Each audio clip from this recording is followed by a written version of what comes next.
Exercise 21. Get ready for the transcription of 140 words per minute. 3, 2, 1, start. First of all, I would like to say that I have been an admirer of the Indian Railways for its critical support to the life and living of the people in the country. Secondly, it has had an impressive record on several counts. In recent years, railways carry as freight items like processed minerals, food grains, etc. It has manufacturing as well as repair and maintenance units. It has also very good organization like the RITES and the IRCON, which have done extremely well in terms of operating results. In this connection, let me compliment the Honorable Minister for his very bold confession on the day he took charge that he was taking charge of the railways in a very good condition. Mr. Vice Chairman, we know that the Honorable Railway Minister was a very eminent trade union leader. Particularly, he was a union leader in the railway industry itself. Perhaps this switch over to the other side of fence, though agonizing, is a challenge to him, and I am sure he is getting the feel of the challenge and measuring up to it.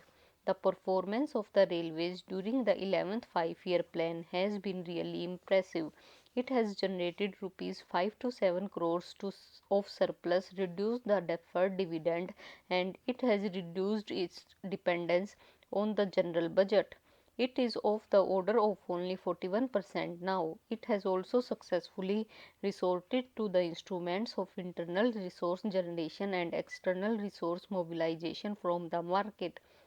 Modernization of workshop, renewal of tracks and coaches, as well as rolling stock have been high on the agenda, and most of these have been met with a general degree of satisfaction.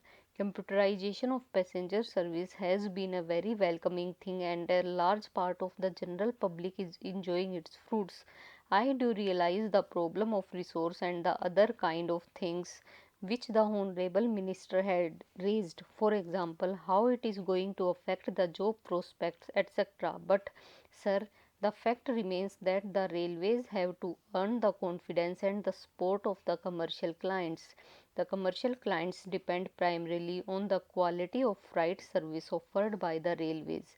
As far as the freight service is concerned, railways have a commercial problem. They are competing with the truck industry. The railway freight service is mainly dependent on the quality of service provided by the railways, the cost and the time involved in that context. Of course, we realize that the truck industry is energy deficient and it is very costly, but in the final analysis, it is the consumer who has to bear the cost. The business and industry could care less whether the goods are carried by a cheaper mode of transport like the railways or a costlier mode, namely by trucks. However, in this, the economy as a whole gets hurt. Particularly, the railways are likely to lose in terms of the freight traffic ordered. I see a reference made in the Honorable Minister's statement in regard to the thrust in the next plan.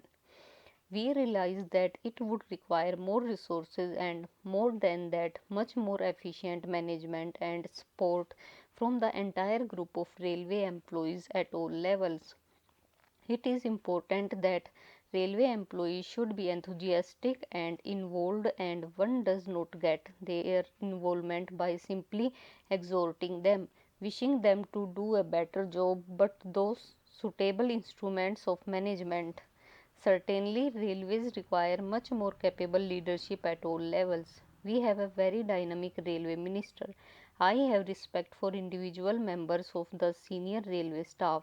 Some of them are my friends, and some of them I know at a personal level, but in a competitive world, you have not only to do a good job but continue to do it all the more in an improved way.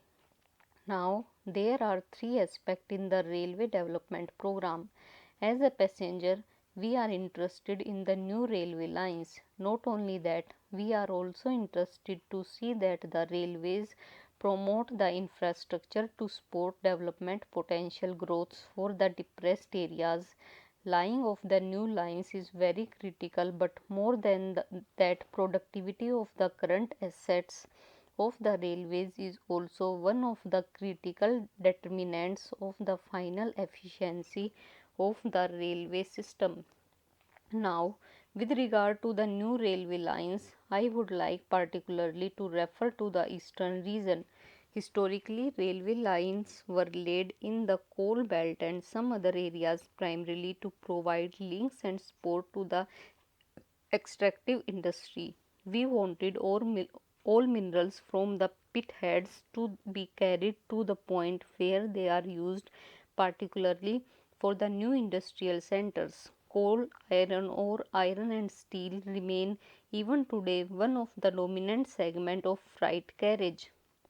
So, the density of railway lines in these two regions, particularly Bihar and West Bengal, has a historical origin. But if you look at the post independent India, the per capita increase of railway track is that region has not been improved.